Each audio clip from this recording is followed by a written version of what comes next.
पिछली कक्षा में हम अधिनायक तंत्र के गुण पढ़ रहे थे और उन गुणों के आधार पर हमने देखा था किस प्रकार से अधिनायक तंत्र जो है संकट काल के साथ ही जो है तीव्र आर्थिक विकास के लिए वो शासन व्यवस्था सबसे उपयुक्त है। तो हमने अधिनायक तंत्र के पिछली कक्षा में गुण पढ़े थे।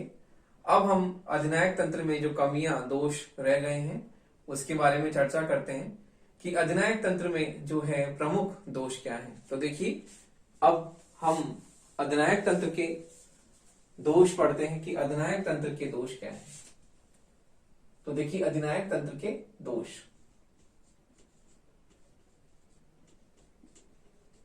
अधिनायक तंत्र के दोष।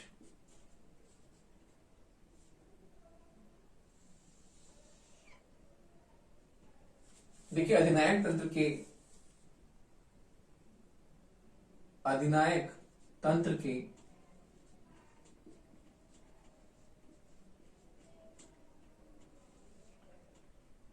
अधिनायक तंत्र के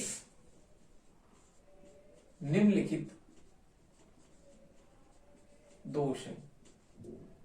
अधिनायक तंत्र के निम्नलिखित दोष हैं। पहला है अविवेकपूर्ण राष्ट्रीय एकता की कुचेष्टा। पहला पॉइंट है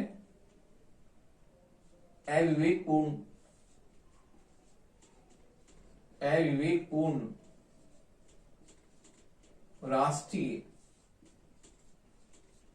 एकता की अविवेकपूर्ण राष्ट्रीय एकता की कुचेष्टा।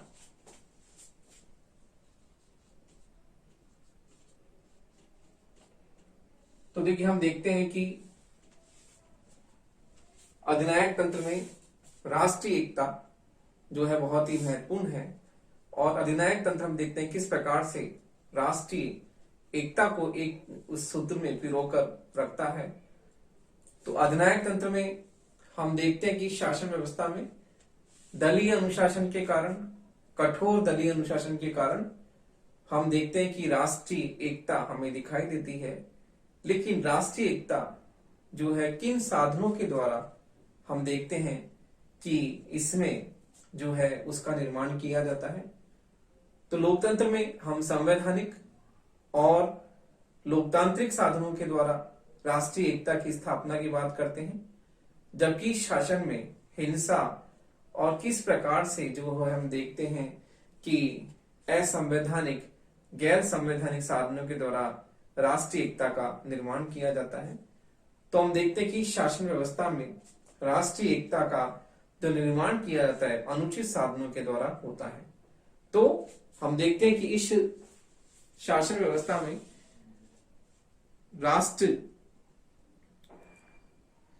तो देखिए, राष्ट्रीय एकता के निर्माण के लिए इस शासन व्यवस्था में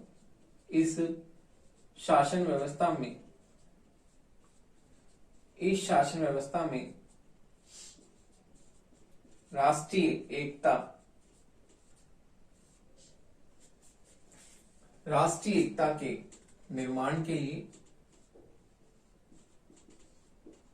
एकता के निर्माण के लिए क्रूर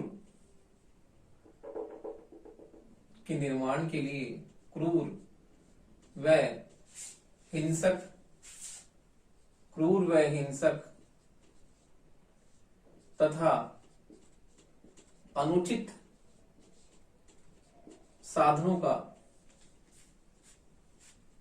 राष्ट्रीय एकता के निर्माण के लिए क्रूर व हिंसक तथा अनुचित साधनों का प्रयोग किया जाता है।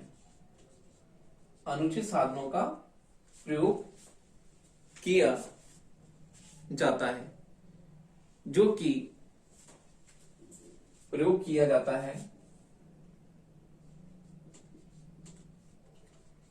जो कि गलत है। तो देखिए, अधिनायक तंत्र में राष्ट्रीय एकता के निर्माण के लिए क्रूर, हिंसक, अनुचित साधनों का प्रयोग शासन के द्वारा किया जाता है। और हम देखते हैं कि वह भाषा, धर्म आदि विभिन्नताओं को मिटाने का प्रयास करता है। तो देखिए,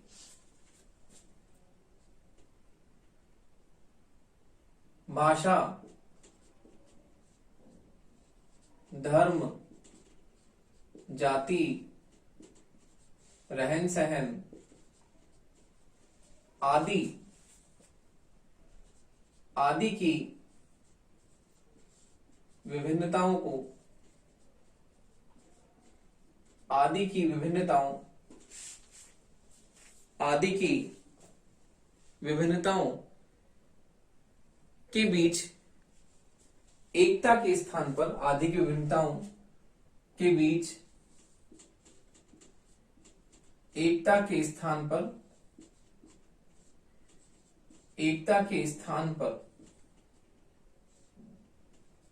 इन विभिन्नताओं को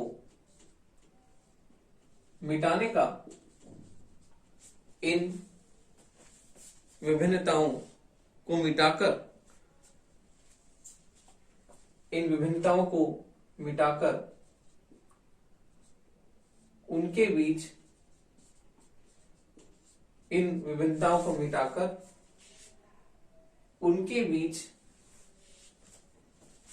उनके बीच उनके स्थान पर एक अवास्तविक मिटाकर उनके स्थान पर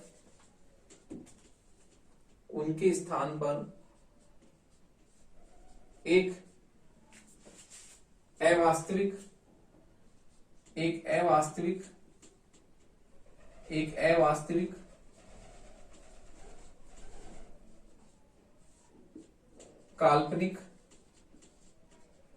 काल्पनिक व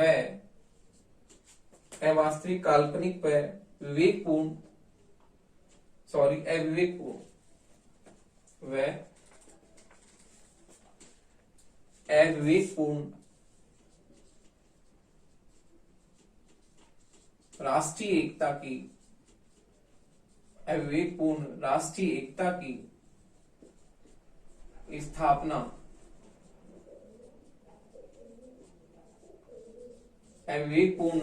राष्ट्रीय एकता की स्थापना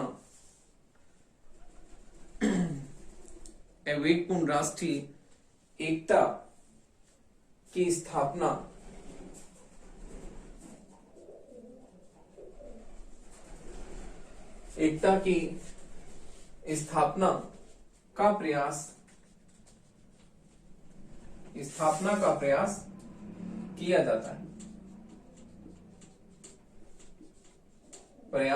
किया जाता है। तो देखिए, धर्म, जाति, वर्ग आदि आधारों पर हम देखते हैं किस प्रकार से इस शासन व्यवस्था में जो है इनके बीच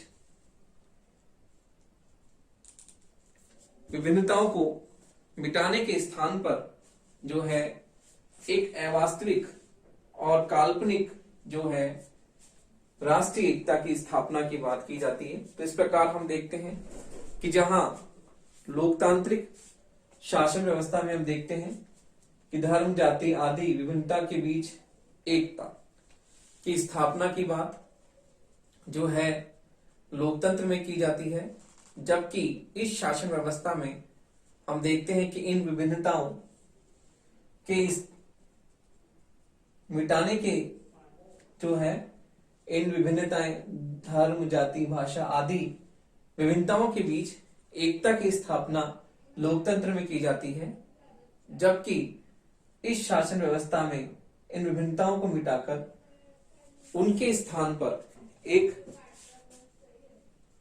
काल्पनिक और अवास्तविक, अविवेकपूर्ण जो है राष्ट्रीय एकता की स्थापना की बात की जाती है, जो कि बिल्कुल ही गलत है। तो हम देखते हैं किस प्रकार से जो है इस शासन व्यवस्था में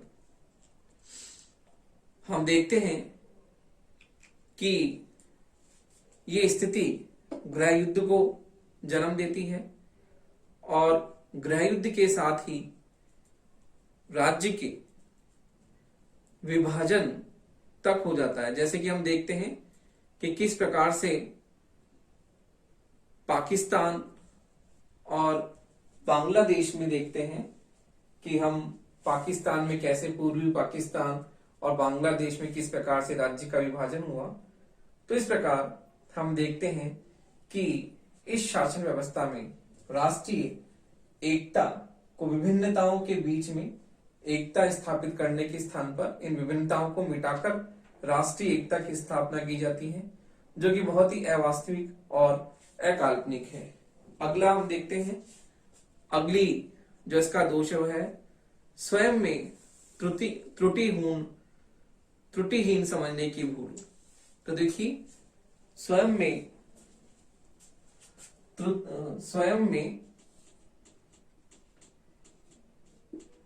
त्रुटिहीन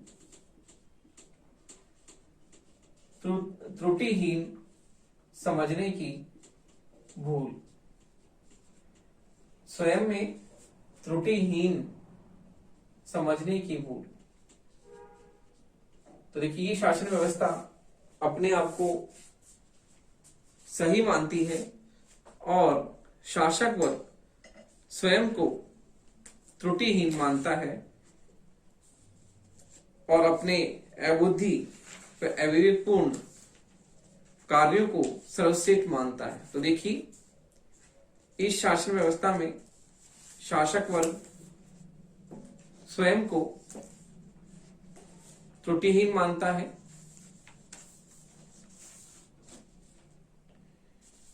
इस शासन व्यवस्था में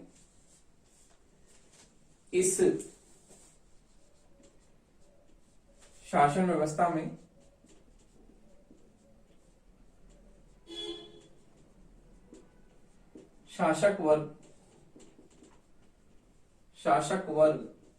स्वयं को त्रुटिहीन समझता है।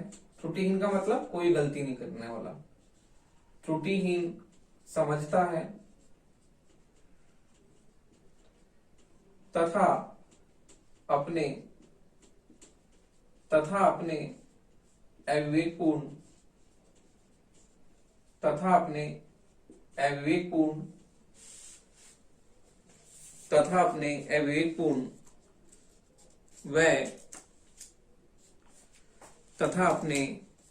अविवेकपूर्ण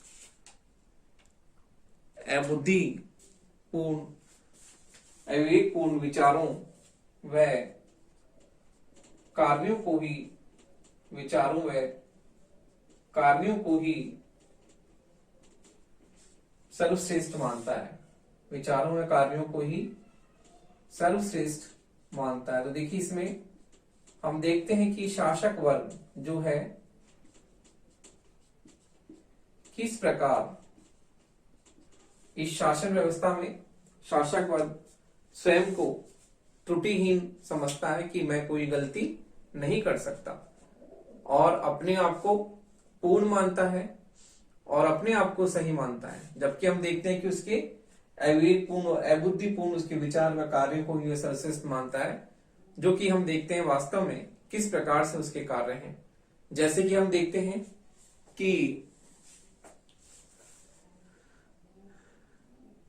जर्मनी में हिटलर व इटली में मुसोलिनी ने क्या किया, ये हमारे सामने है कि इन्होंने अपने आप को जो है स्वयं को ही सर्वश्रेष्ठ माना, किस प्रकार से गलतियां की। अगला है व्यक्ति की स्वतंत्रता व व्यक्तित्व का अंत।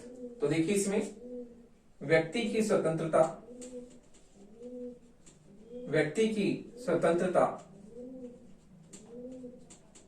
व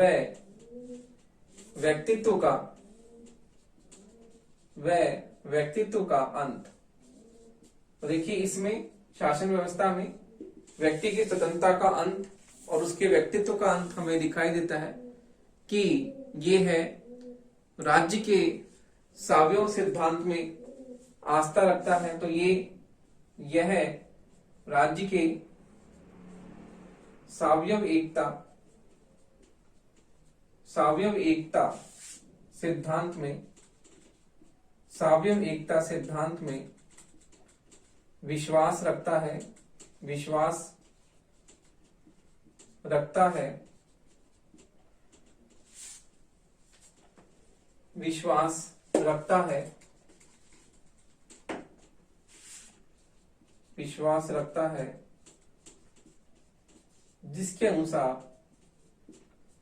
जिसके अनुसार यह राज्य को साध्य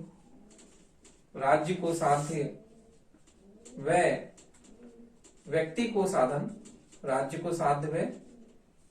साधन मानता है। तो देखिए इस शासन व्यवस्था में व्यक्ति को साधन मानता है। तो हम देखते हैं इस शासन व्यवस्था में व्यक्ति की स्वतंत्रता और उसके व्यक्तित्व का जो है अंत हमें दिखाई देता है कि व्यक्ति को अभिव्यक्ति की कोई स्वतंत्रता प्राप्त नहीं होती है। तो इस प्रकार हम कहते हैं कि इस शासन व्यवस्था में व्यक्ति की स्वतंत्रता व उसके व्यक्तित्व का अंत होता है। अगला है कला व संस्कृति पर विपरीत प्रभाव। तो देखिए अगला हम देखते हैं कि अगला इसका दोष है कला व संस्कृति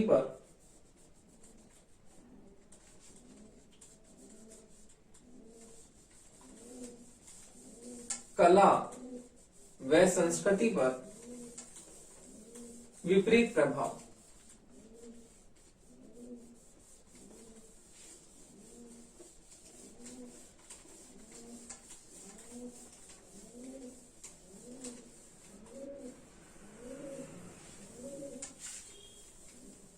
तो देखिए अगला दोष है इसका कला व संस्कृति पर विपरीत प्रभाव। कला व संस्कृति पर विपरीत प्रभाव।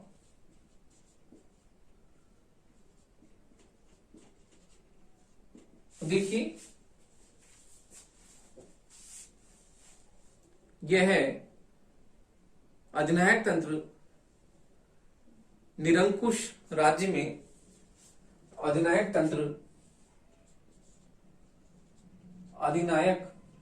तंत्र निरंकुश राज्य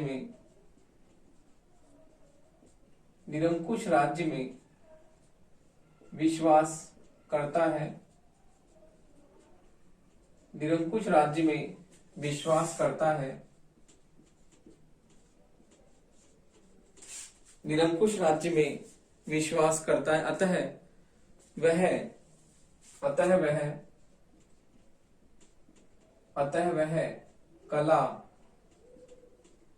वह कला साहित्य व संस्कृति के क्षेत्र में कला साहित्य व संस्कृति के क्षेत्र में भी अनुचित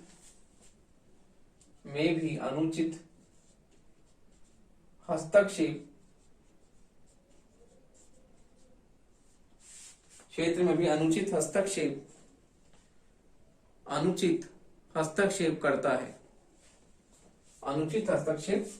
करता है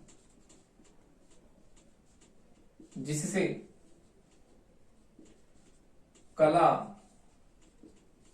साहित्य संस्कृति पर अनुचित प्रभाव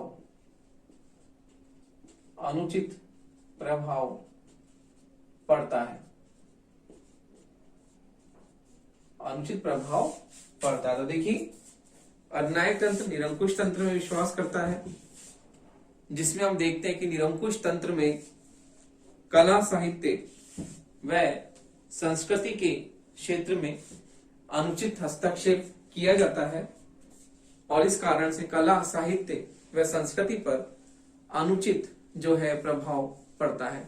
तो देखिए, हम देखते हैं कि उदाहरण के लिए हिटलर, मुसोलिनी, स्टालिन ने क्या किया। इन लोगों ने भी कला, साहित्य व संस्कृति को पनपने नहीं दिया, क्योंकि ये व्यक्ति की स्वतंत्रता का अंत करने की बात करती है विचारधारा, और इस विचारधारा में व्यक्ति को किसी प्रकार की स्वतंत्रता नहीं दी जाती। तो हम देखते हैं, जहां लोकतांत्रिक शासन व्यवस्था विचार व अभिव्यक्ति की स्वतंत्रता पर आधारित है, उसके विपरीत इस विचारधारा में व्यक्ति को अपने विचार व्यक्त करने की स्वतंत्रता प्राप्त नहीं होती है। तो हम देखते हैं कि किस प्रकार से कला प्रेमी है, साहित्य प्रेमी है, वो अपने मन की भावनाओं को, अपने हृदय की भावनाओं को किस प्रकार से व्यक्त कर पाएंगे, क्योंकि यहाँ पर हम देखते हैं कि किस प्रकार से मीडिया और संचार के साधनों पर भी सरकारी नियंत्रण होता है और मीडिया भी सरकारी नियंत्रण में रहकर ये कार्य करती हैं। तो हम देखते हैं अधिनायक तंत्र में इन कलाओं को जो है इतना उभरने का अवसर प्राप्त नहीं होता जितना कि लोकतंत्र में हमें दिखाई देता है, क्योंकि लोकतंत्र में अभिव्यक्ति की स्वतंत्रता प्राप्त होती है और व्यक्ति अपने विचारों को व्यक्त कर सकता है, लेकिन इसमें विचार व अभिव्यक्ति की स्वतंत्रता की बात ही नहीं की जाती, इसके अंत की बात की जाती है। तो हम देखते हैं कला, साहित्य व संस्कृति पर भी राज्य का जो है हस्तक्षेप रहता है और इस हस्तक्षेप के कारण कला, साहित्य और संस्कृति पर इसका अनुचित प्रभाव हमें स्पष्ट रूप से दिखाई देता है। अगला दोष है कुत्सित भावनाओं पर जोर। कुत्सित भावनाओं पर जोर। अगला है कुत्सित भावनाओं पर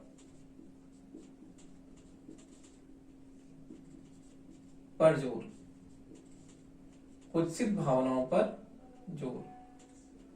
तो देखिए, हम देखते हैं कि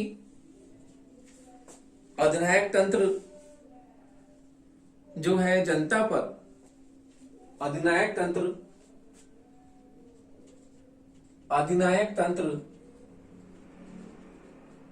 जनता पर कठोर नियंत्रण, जनता पर कठोर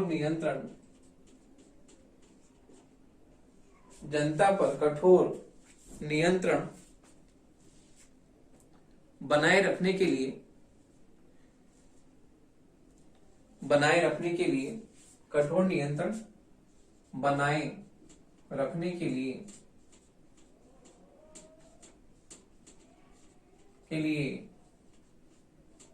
शंका,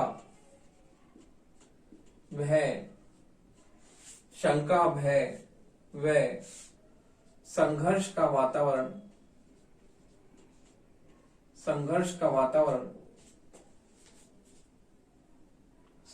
वातावरण बनाए रखता है। शंका, भय व संघर्ष का वातावरण बनाए रखता है। तो देखिए, हम देखते हैं कि किस प्रकार इसमें जनता जो होती है अपने मन के भावों को छिपाती है और किस प्रकार इसमें जन असंतोष जो हमें दिखाई देता है। तो हम देखते हैं कि इसमें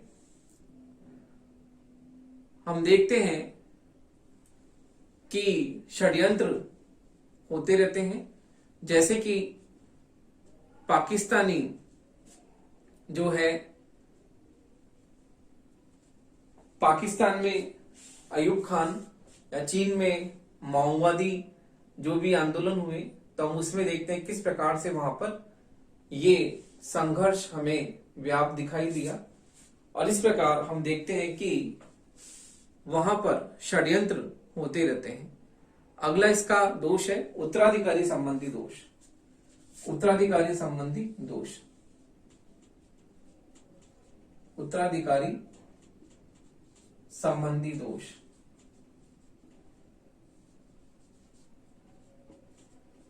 उत्तराधिकारी संबंधी दोष, तो देखिए जहां पर लोकतंत्र में चुनाव होते हैं वहां पर अधिनायक तंत्र में जो है उत्तराधिकारी संबंधी दोष हमें दिखाई देता है, क्योंकि यहां पर योग्य उत्तराधिकारी प्राप्त नहीं होते। तो देखिए, तो इसमें जो है उत्तराधिकारी संबंधी दोष हमें दिखाई देता है।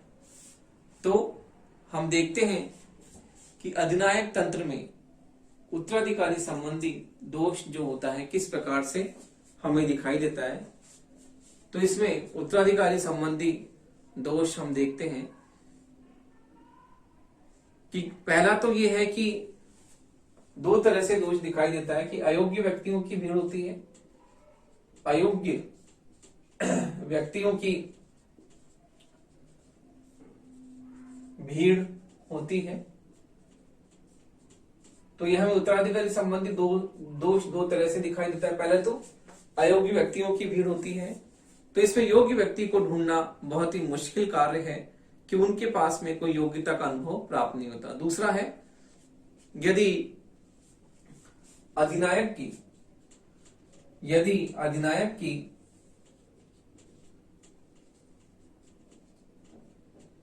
अचानक मृत्यु हो जाती है, यदि अधिनायक की अचानक मृत्यु हो जाती है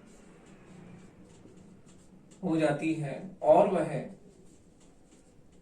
वह अपना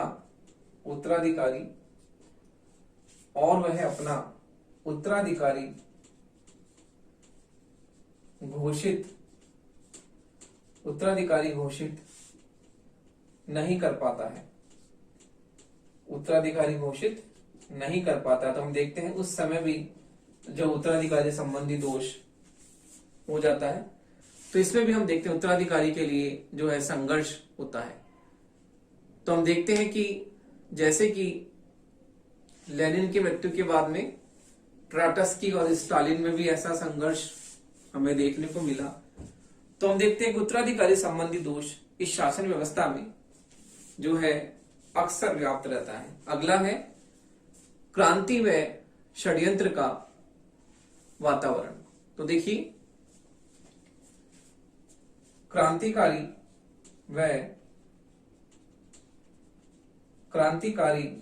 व षड्यंत्र का वातावरण। तो देखिए, हम देखते हैं कि अधिनायक तंत्र के अंतर्गत विरोध को अधिनायक तंत्र के अंतर्गत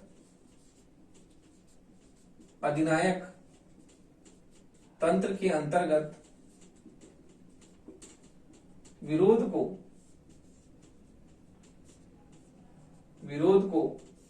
सहन नहीं किया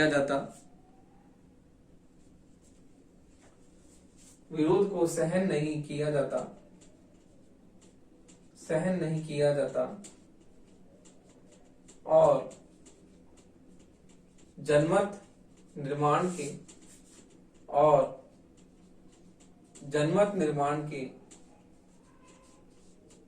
साधनों पर अधिनायक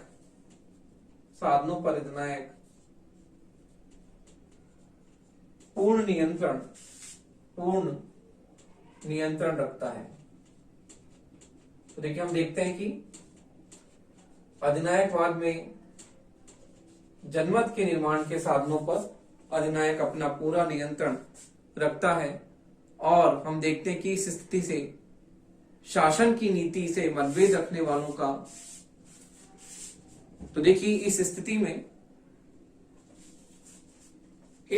में शासन से जो है मतभेद रखने वालों, तो इस स्थिति में शासन से मतभेद रखने वाले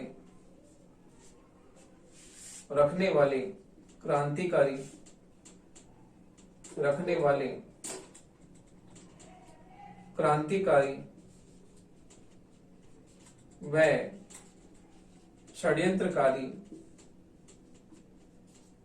वर्ग स्थापित हो जाता है।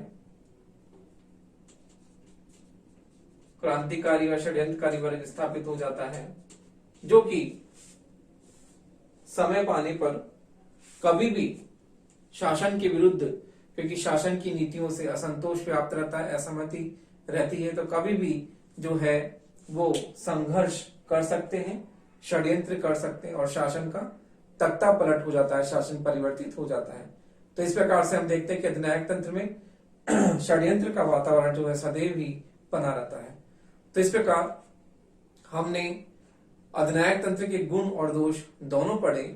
तो दोनों पढ़ने के बाद में हम स्पष्ट रूप से निष्कर्षतः यह कह सकते हैं कि जहां पर अधिनायकवादी व्यवस्था में हम देखते हैं कि शक्तियों का केंद्रीकरण होता है, व्यक्ति को कोई स्वतंत्रता प्राप्त नहीं होती, अधिकार प्राप्त नहीं होती, तो हम देखते हैं कि अधिनायक तंत्र के स्थान पर जो है लोकतांत्रिक शासन व्यवस्था आज वर्तमान में सबसे ज्यादा प्रचलित है और वास्तव में जो है ये शासन व्यवस्था आज वर्तमान में बहुत ही लोकप्रिय है। तो इसलिए अधिनायक तंत्र की तुलना में लोकतांत्रिक शासन व्यवस्था श्रेष्ठ है, क्योंकि इसमें शक्तियों का विकेंद्रीकरण होता है और व्यक्ति को स्वतंत्रता व अधिकार जो है सुनिश्चित रूप से प्राप्त होते हैं।